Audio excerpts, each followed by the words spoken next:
Good afternoon. Thank you everyone for coming to our information session. I'm Heather Bach. I'm the project director for InnovATEBIO. And with us today is Jim Hewlett, who is one of the co-PIs on InnovATEBIO and also the PI and executive director of the Community College Undergraduate Research Initiative. I will turn it over to Jim to start our session. Thank you, Heather, and thanks everybody for coming to what I assume is probably your 7,000th Zoom meeting, right, in the last few months. The goal of this is to just be very informational, but also in an informal kind of way. So if you have questions, please ask. I'm just going to get through some sort of background information, talk a little bit about the details about what it means to be an institutional partner on this part of our project, and show you where it sort of fits in with the overall scope of what we're going to try to do with the center. So if you have questions, please pass them along. Heather can probably just keep track of if you're in chat or the Q&A part to grab those questions. To start with, I want to give you a little bit of background of where this idea came from of having institutional partners with respect to undergraduate research. So if you're not familiar with Curry, we started Curry at Finger Lakes Community College 15 years ago, and just with a small number of students, and then grew that into sort of a regional partnership, which then it just kept expanding. And so now it's a pretty large network of over 140 institutions that are all trying to embed undergraduate research into their curriculum in some way. And so Curry, through support from the National Science Foundation, has been supporting that effort for the last 15 years. And I'm sure that some of you that are on this call are actually at institutions that are one of our partners. And maybe that is also why you have some interest. But where I'm coming from today is actually through, if you're not familiar with this, actually through the new National Biotechnology Education Center, which is called InnovATEBIO. So those in the biotech community are probably very familiar with BioLink. BioLink was around for a very, very long time, and then was sunsetted as part of an effort through NSF to sort of reorganize the ATE program with respect to how they were going to do centers. So where they used to do large national centers and then fund multiple regional centers, they've sort of gotten rid of that, and instead of having regional centers, they're moving resources into making these national centers much larger, broader in scope. And so InnovATEBIO is the National Center for Biotechnology Education. And so that started very slowly because of the pandemic. Heather is working very hard on this as the project director. And what we did was we brought our model for how to support institutions for doing undergraduate research to this new national center. Because one of the goals that the center has is to actually expand opportunities for students to engage in research experiences in biotech programs. And so that's the goal that I've been charged with as a co-PI on the center. Now, if you are familiar with Curry, right, it was more wide open with respect to what disciplines were supported and the format that the research experience would come in. It was very, very flexible. Here we're sort of targeting a very specific focus on industry relevant research experiences. And so the image that you see on the right here is sort of our vision of how the center would support that. So I'm going to start down here at the bottom. So these little nodes out here on the outside, these little symbols represent partners. And so in the middle there's the center. And so one of the things that we've done is we've been reaching out to industry partners that we're familiar with, and in working with those industry partners, creating projects that we could then sort of push out to the partners that they could then adopt and adapt to their own needs, right? So that's sort of a centralized approach to how we want to do this. This decentralized approach, the one at the top here, is where we may have partners that already have really strong industry partnerships at their site. And that what the center would do is support a relationship where undergraduate research experiences could get built in collaboration with those local industries. And then the center would sort of support that. We anticipate that once we get going with our new cohort of partners, that we'll probably have some sort of a mixed model approach. We'll probably see combinations of both. To show you an example of what we mean by an industry collaboration, I'm just going to show you two that we had or have at Finger Lakes. One that we've finished, which is this one, and one that we're currently working on. Just to give you an example of what one of these projects might look like. So this company called Bundy is actually a local food ag tech company, and they have this proprietary way to make this concentrated cherry juice, and it has all sorts of proposed nutritional benefits, including immune health and sleep and all sorts of things.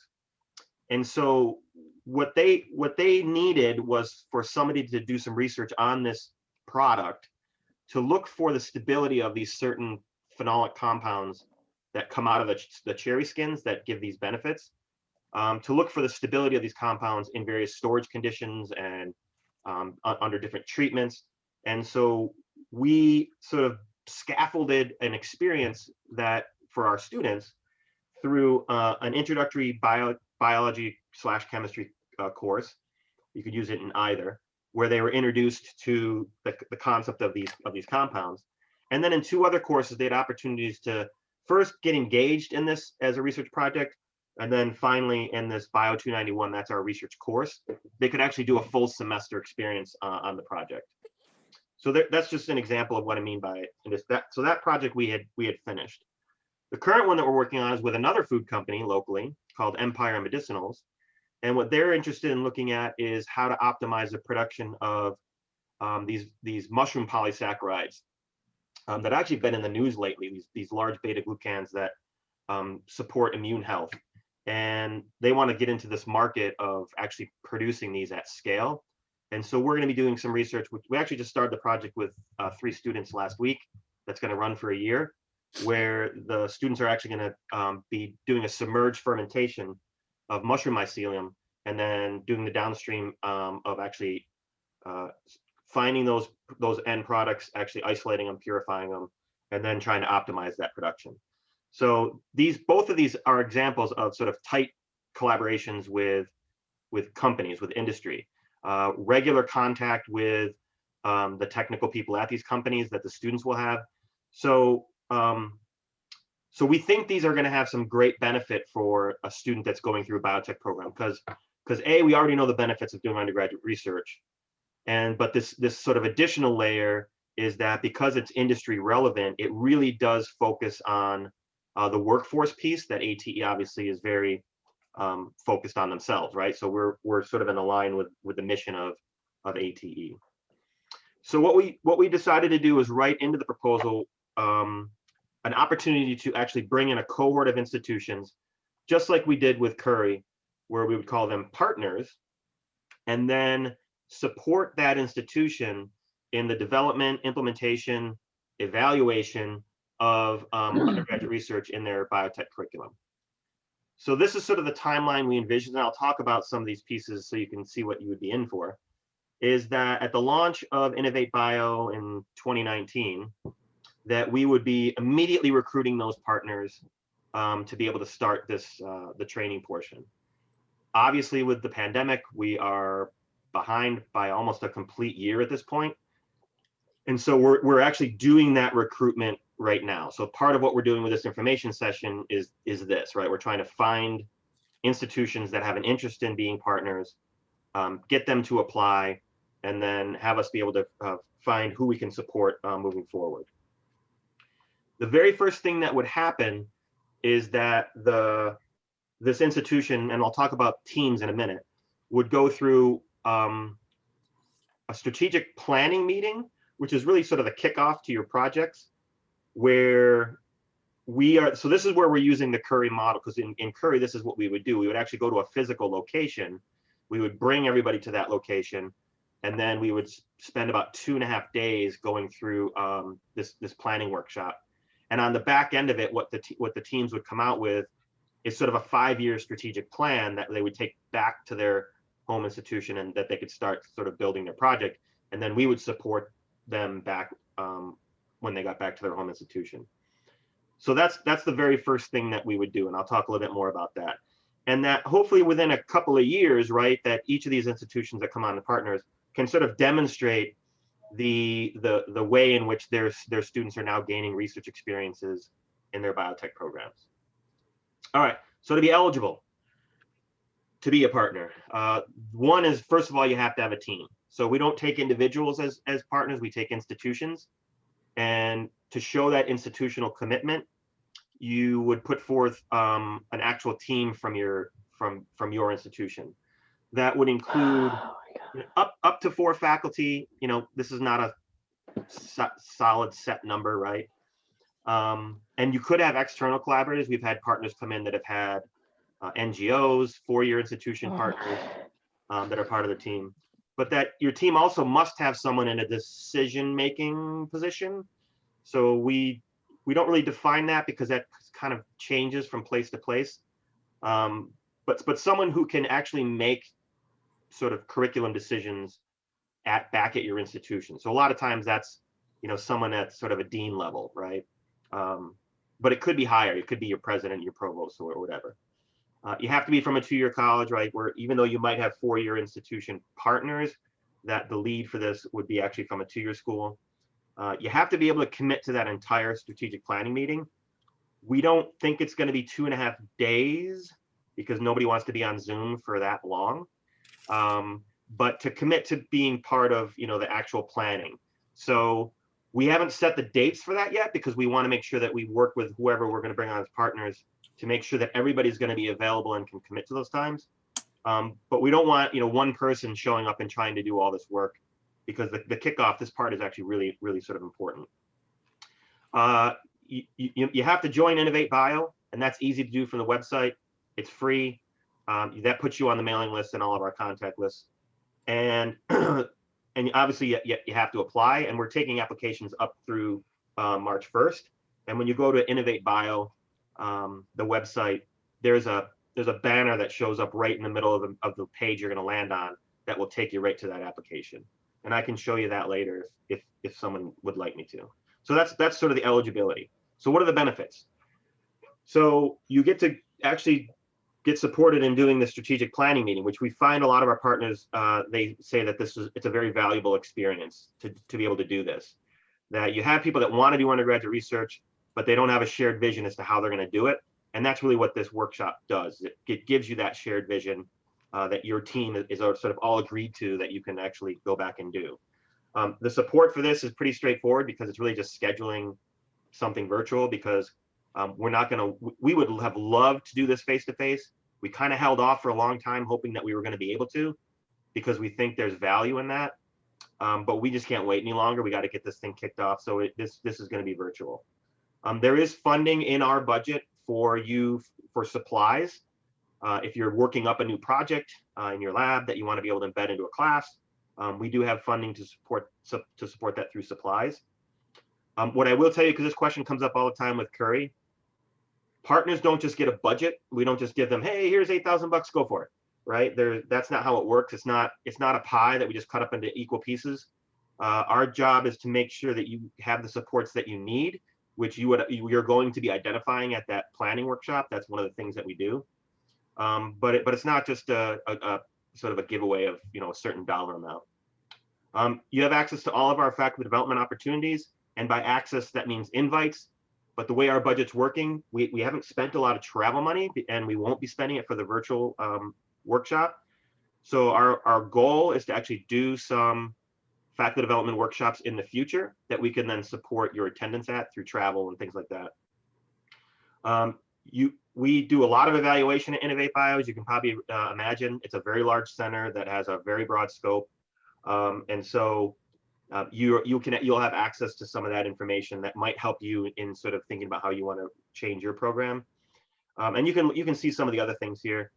One of the big things that it sort of gives you access to is a pretty large network, because, you know, we consider the cohort that we're bringing on to be part of InnovATEBIO, but also to be part of Curry, which has 140 schools in it. And And so you're really sort of having access to sort of both very, very large networks of professionals that are committed to doing this.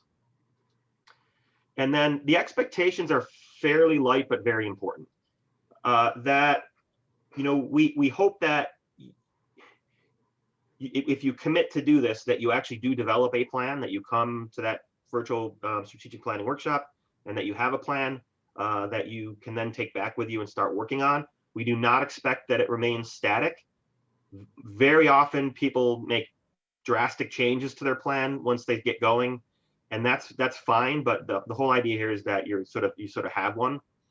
As an institutional partner, we need to collect data from you, so we regularly do this through a variety of different ways, but that you have, you know, that you're committing to actually participate in evaluation. That, you know, we can't have a 30% response rate to this. This has to be 100%, right? We need to hear from everybody. And what we would also ask from you in terms of expectation is that from your team, that you have an individual that you designate as sort of your primary point of contact. And the reason for doing that is because for communication purposes, when Heather and I are sort of reaching out to teams, we have to be able to go to a person that we can sort of say, hey, all right, you know, here's new information.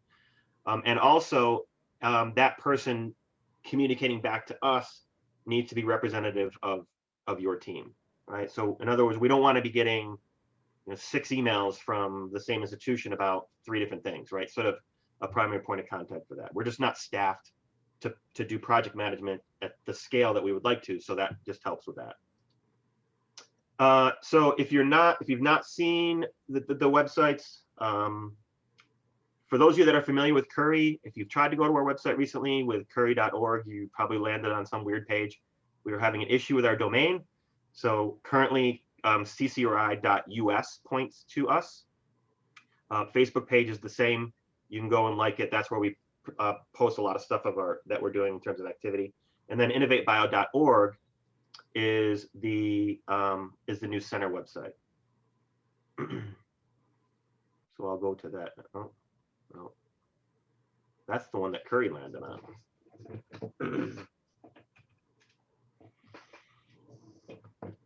So this is the main page, and I'm just going to point out that when you just as you scroll down, you'll see this big banner here that says apply now to become an institutional research partner, and pretty much everything that I just went over. Well, it's bulleted, but you can see all the points here that I've just made in terms of the information session. Okay, so and you will see the link there to actually apply. Before you jump ahead and start applying, the first thing you're going to want to do is make sure you have your team, because that's one of the things that you're going to have to put on the application, that you actually have people that are committed to doing this and want to do this, and are ready to do it, so that when we, you know, hit go, we're ready to roll. So I think I've covered everything that I wanted to get through. Heather, you have any additional points that you'd like to make from a management perspective? Not at this time. We did have a question come through chat. Somebody asked how many students are enrolled in these classes, and I think they're probably referring to the 2 examples that you gave with the industry collaborations. Okay, yeah, so for this one, so one of these is a CURE, a course-based undergraduate research experience. That's this one, because we actually embedded it into classes. So it depends. These intro courses where they're only doing a couple of labs to get sort of a flavor of the research in that part. So those are 24 students. The techniques classes and the research class tend to be around 6 to 8 students. This one's a little different because the way we're running this one is we're doing it as sort of an internship type style of a experience. So it's not 4 credit. And there's 4 students in that one that we're supporting.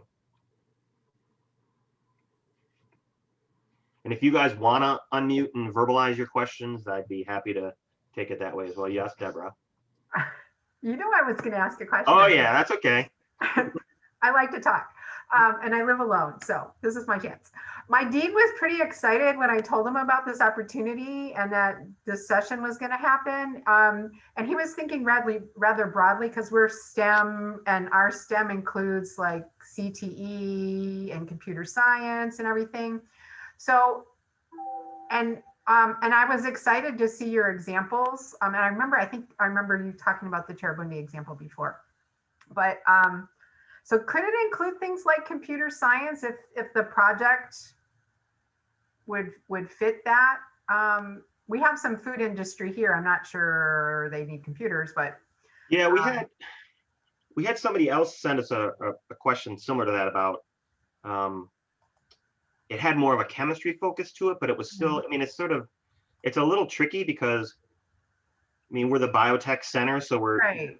But what is, I don't know. It's if it was a pure computer science team, No, probably not. Yeah.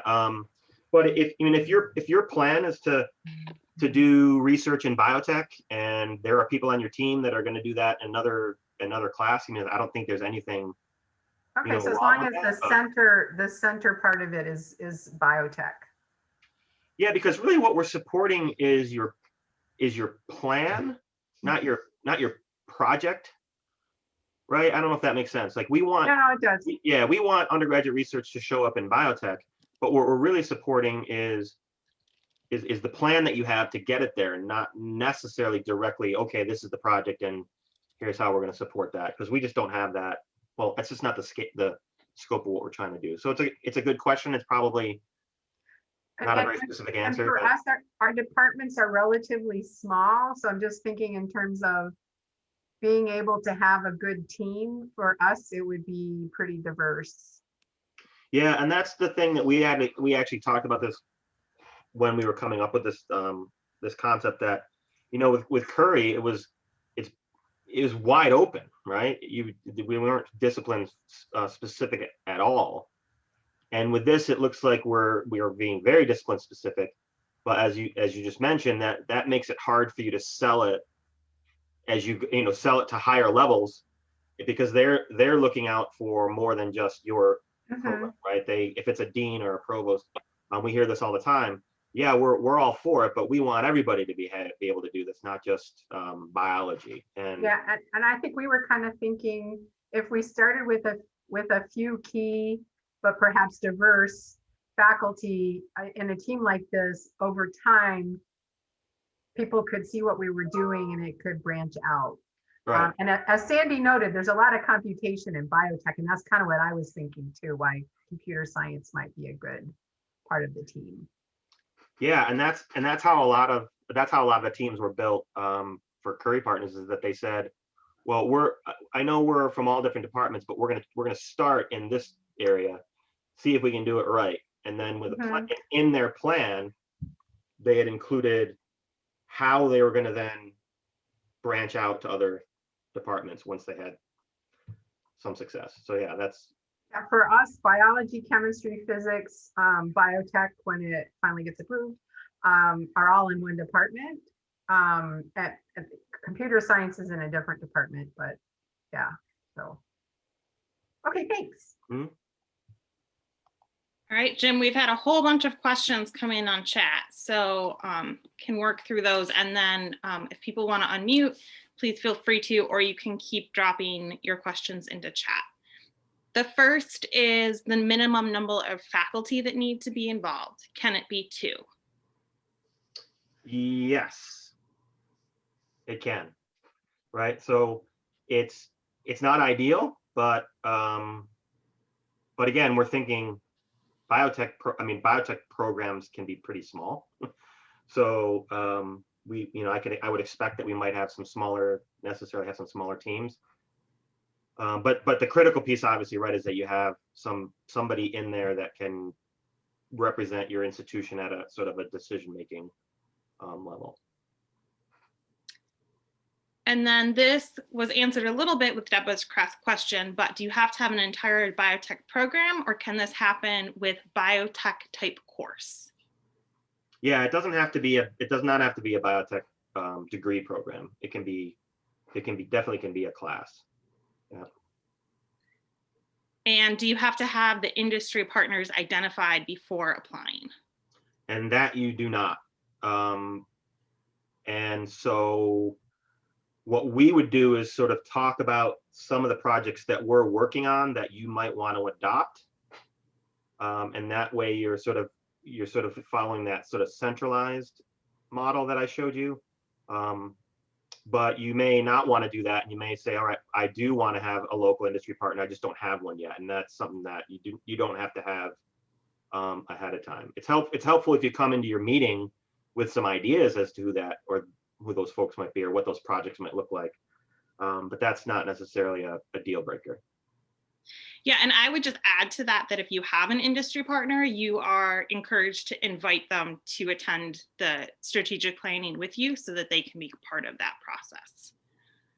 Yep. All right, the next question is, what would be considered the threshold of an undergraduate research experience? In other words, coming from a small community college with low budget, what is the level of intensity and investment from the institution expected from these projects? Well, there's a lot there to unpack. I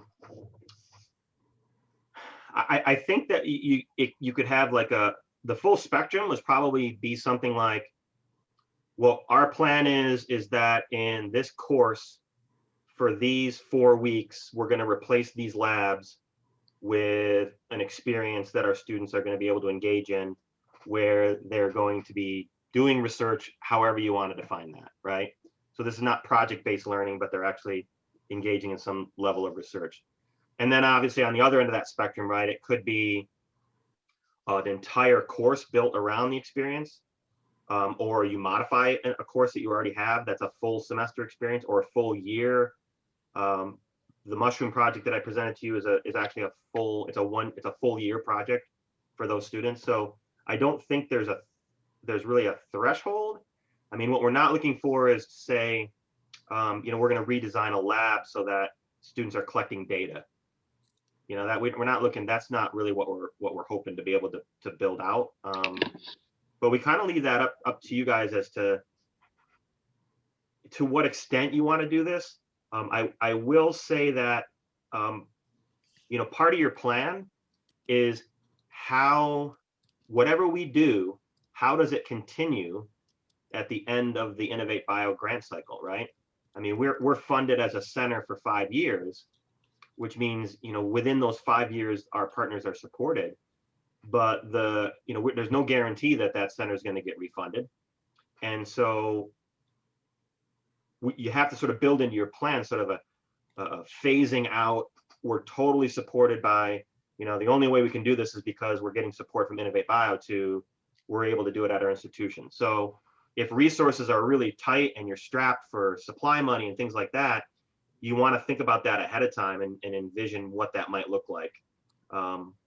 We took the approach of trying to replace labs and introductory courses with the idea there that, there's already a supply budget for that course. And so by removing certain sequence of labs and putting these in, you're not adding an additional burden to the budget process. But there's other things you can think about as a way to do that. So sustainability is going to be a pretty important piece of your plan. All right, next we have a question about if a certificate program would qualify. I think that's been answered, that it would. Our turnaround time in terms of when colleges would be notified of our decision in round participation.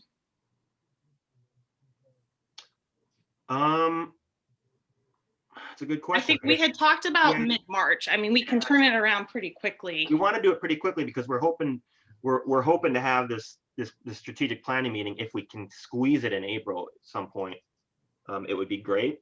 So yeah, we want to get this turned around pretty fast, because really we should have been running this workshop probably last October. So we're way behind right now. So yeah, we'll get it turned around pretty fast. Well, depending on what the response is, if we have 50 institutional applications, that might take us a little longer, but we'll commit to getting it turned around pretty fast. And then we have a few questions about the industry relationship. So there's a question about does the research need to be industry oriented? And similarly, does the project have to be connected with industry? So I guess I would say industry relevant. Maybe that would be, I guess, the way to put it. I don't, that connection is going to be defined in different ways, I think, though it's, I guess the characteristics that all these projects should sort of have is that whatever research output is coming from the students is that it has relevance to whatever industry that project is embedded in. The best way to do that is to have a company that would be benefiting from that research, right? That would be able to advance whatever they're doing at their company. I mean, that's obviously the most industry relevant, but you know, I think we would have situations where you have instructors in your program that are coming from companies that can create industry relevant research experiences, right? That they have that knowledge and that background and the ability to do that. So I don't think the partnership has a strict definition. You know, obviously you got to remember is that we told NSF that this is how we were going to do it, and so we have to kind of do it this way. I would love to just say, oh, we'll just, you know, open it up to anything. And I'm actually very interested to see. Well, there's a lot of potentially, you know, impressive or important benefits that could come out of having this tight relationship with a company while you're doing undergraduate research. It doesn't exist in a lot of places. It does in some, and you're probably familiar with some areas where that does happen. And we just want to be able to expand that. And NSF was very interested in us doing that. So I know that's a long way to say it, but I think that if you just keep it industry relevant, that'll sort of keep you on track. Sorry if I might interrupt or maybe expand on that. One of those questions was one of mine. This is Ryan Markeski from Northern Virginia Community College. You able to hear me? Yep. Yes. Oh, great. Go ahead, please. Sure. So like, for example, I've actually not at Nova, but at previous place I worked at, I actually implemented a couple projects, caffeine biosynthesis in bacteria. Never actually managed to fully get that done, but certainly something that was community college capable to do. And alcohol tolerance, as in for like biofuel production, those are toxic to bacteria. And so getting an idea of increased alcohol tolerance via directed evolution turned out to be a pretty effective project as well. I didn't work with industry partners, but I could certainly see how those would be industry relevant. And so would projects of that nature fit into this kind of InnovATEBIO idea? Yeah, I mean, I think that it does. Yeah. Okay. Yeah, because if I talk to somebody who works in biofuels and ask them, you know, would this be something that you would do at your company, and they would agree yes, and I think that's fine. Yeah, okay. I mean, I think again the idea of being specifically connected to a company is that those are where you source your projects from. That's the benefit of having that, but it also gives the students the idea that, you know, well, our hypothesis is their level of engagement goes up when they think that their work is actually going to benefit, you know, a company that you're directly connected to. So yeah, but I think those are good examples. Okay, great. Thank you. All right, just going through here, trying to get all the messages that have been coming in. There's a question about if this is for community college students working with industry, or if high school students could be working with community colleges to do research.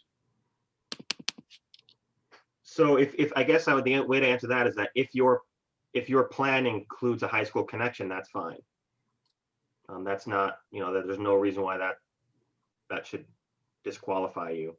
But again, I'm going to get back to that. The whole idea is that we're looking for we're looking for that industry relevance in the projects themselves. So it's really more about not who's doing it, but what's being done. But yeah, if you have a 4-year connection, if you have a connection to an NGO, or whatever it is, that including them in the plan is fine. And obviously, a lot of people are reaching back to the high schools to make those connections for enrollment, and that's perfectly fine. And DOE labs eligible to be an industry partner? E-labs, you mean like? DOE. Oh, DOE labs. Yeah, because they're doing industry relevant work, right? Absolutely. And if somebody's already doing this type of work with an industry partner, would they still be able to apply? Yeah.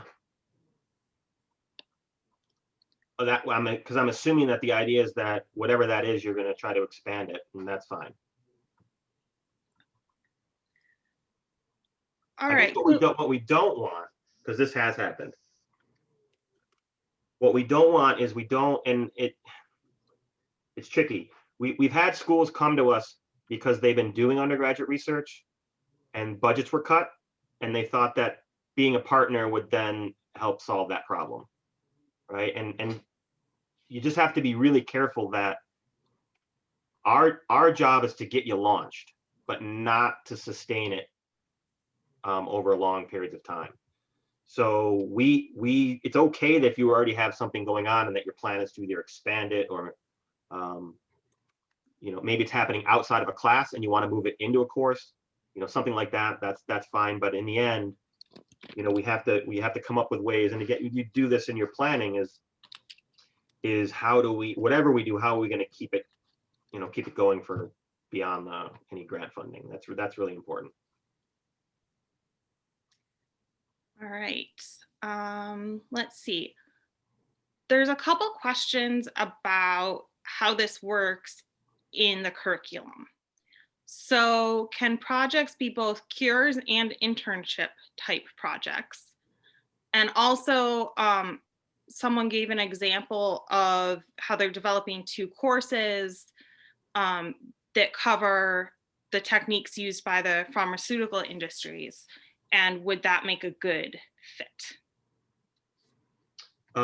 Yes, it would make a good fit. It's really up to you as to how you want to put it in your class. If it's going into a class, I guess that's the first piece of your plan. And something like 90% of our partners in Curry do some sort of a course-based experience, because it solves a lot of problems with teaching loads and student issues themselves when they're working outside of their normal class times. So yeah, those are all very valid. We have my biomanufacturing 2 class, which is running this semester, is really sort of a combination of an internship and a class, because the students working on the mushroom project are getting credit for that course, because that course actually, or that project, they're getting credit for the course because that project is actually a much richer experience than I could even deliver in the regular course, and it teaches all the same principles. So combining the 2 is fine. We're paying those students right now. It's off of a grant that we have, but you don't, however model you use at your institution is fine. If it's an independent study or just outside your class project, that's also fine. But it's really up to you as to how you want to embed the experience, if at all, in a class. And then I think the last question we have in chat for right now, and I'd encourage you to all unmute and ask your questions directly if you would like, is about if we as InnovATEBIO and with the network will help to find industry partners that would be interested in a particular type of project. Yes, that's one of our roles, right? That's one of our jobs, is to actually to do that. So we have access to a lot of people, which is great, a large, very, very large network. The beauty of InnovATEBIO being sort of the next iteration of BioLink is that all those individuals are sort of, that network was so big and so rich and so deep that still exists. It's just, we're now having it under InnovATEBIO. So we can reach out to a lot of people, a lot of locations to try to find these industry partnerships. As you can probably imagine, they very often are smaller companies, like smaller startup companies that don't have a lot of R&D support. So they're actually excited to do this sort of work with community colleges because they get the results of the research without having to basically put in any resources to do it. So you'll, in fact, both the examples I presented were both fairly small startup companies with less than, I'd say, 10 employees. So we kind of have an idea as to who to target to do this, and know that there's interest there. There is interest out there from these companies to want to have these partnerships. Okay, I think that we got to all the questions, either with me replying directly in chat or with me reading them out to Jim. But please, we have a little more time, so keep them coming if there's other things on your mind.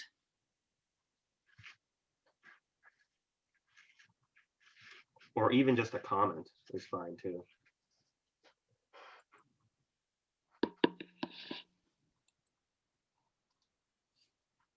So I'll break the awkward silence. We will get back to everybody that actually puts in an application.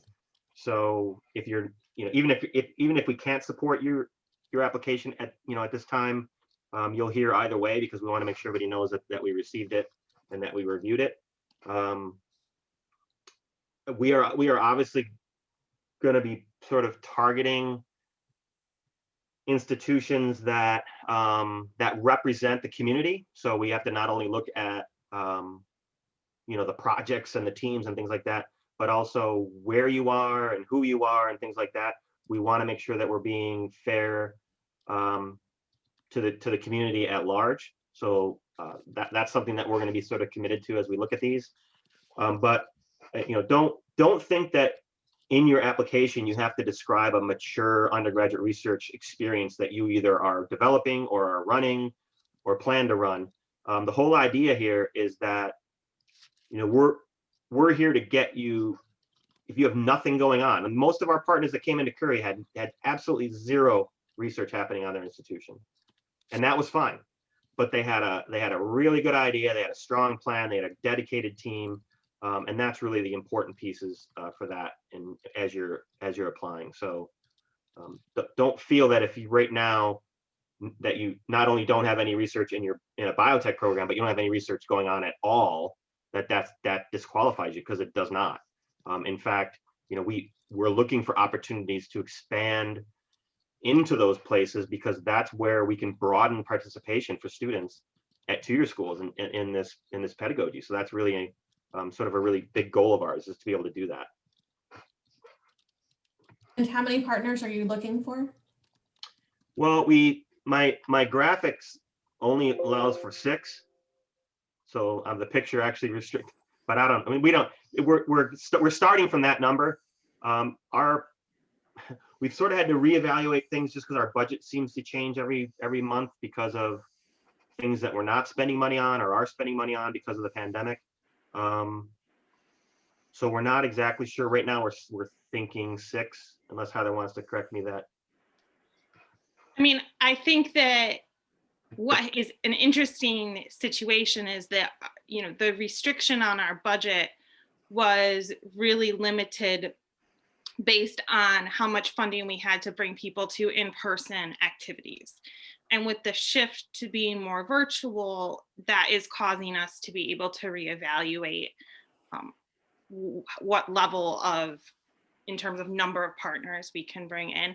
I don't think we're going to commit to anything more than 6 right at this moment, because we're definitely looking to bring in quality partners, and that's the first number one thing is we're looking for quality, and we're committed to doing up to 6, and we'll see when we get the applications and go through the review process what it shakes out in terms of actual numbers.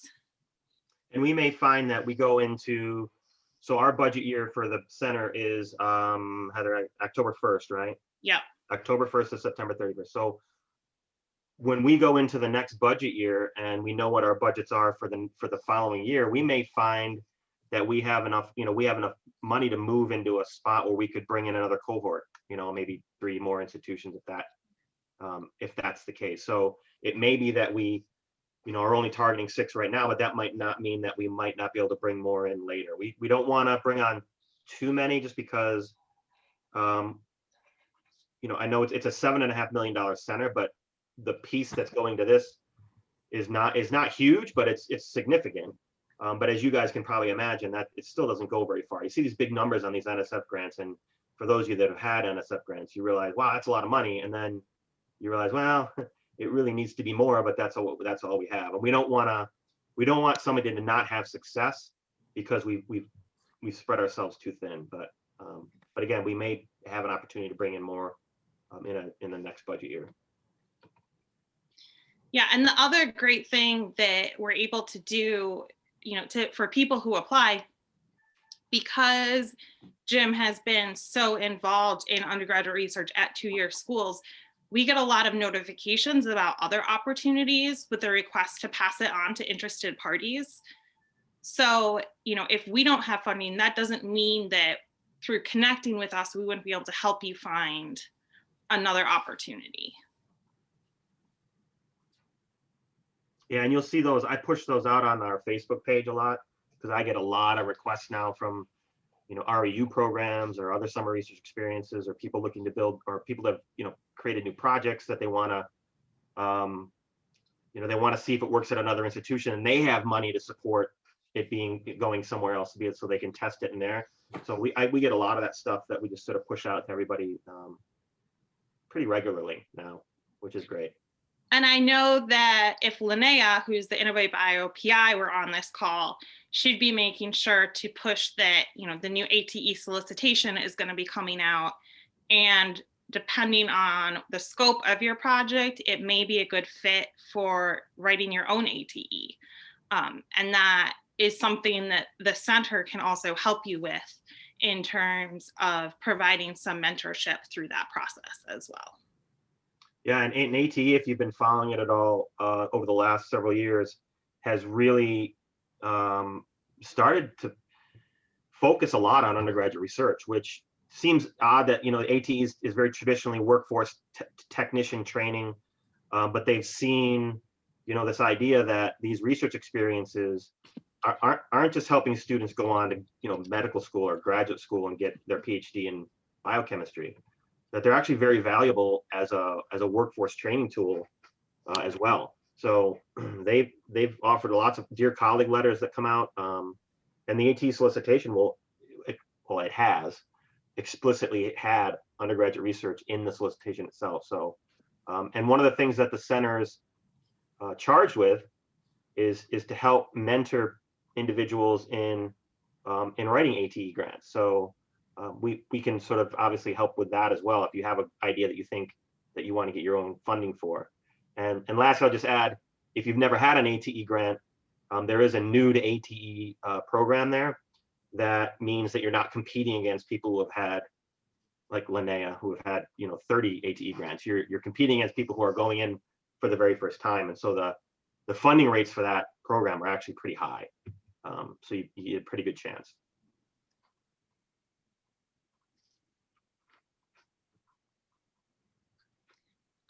No, I don't believe that the release date for the new ATE has been released yet. I know I got an email this morning that AACC is running a webinar this week or next week on writing for ATEs, so there might be some information in there.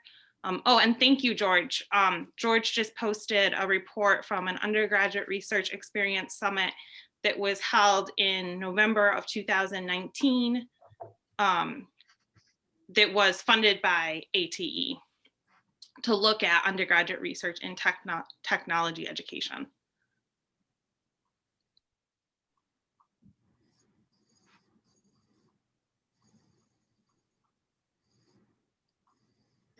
Well, as you're going through and working on applications for the InnovATEBIO partnership, please feel free to reach out. I think that everyone should have my email. I'll be sending a follow-up with the link to the recording from today.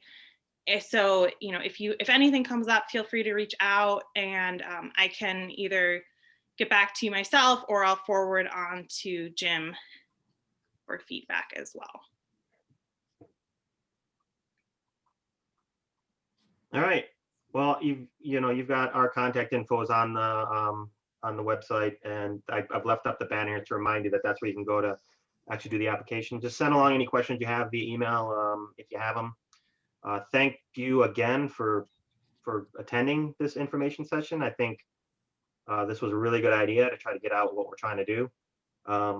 And I hope it was useful for you guys, that you got the information that you need in order to decide if this is something that you want to do, that you want to commit to. And we look forward to working with our new partners, hopefully pretty soon. Like I said, hopefully by sometime in April, we can kick off this thing, so we can get going. So Heather, unless you have anything else. No, I'm good. So everyone enjoy your afternoon. Yep. Thank you again, guys. Just a quick question. Yeah. Is there going to be a recording of this available? And if so, how can I access it? I'd like to share it with some potential partners. Absolutely. We will be posting the recording on the InnovATEBIO website. And I will also send you a direct link to the recording probably later today in an email. Thank you so much. We'll be getting it. All right, guys. Have a great week. Thanks, Jim. Yep.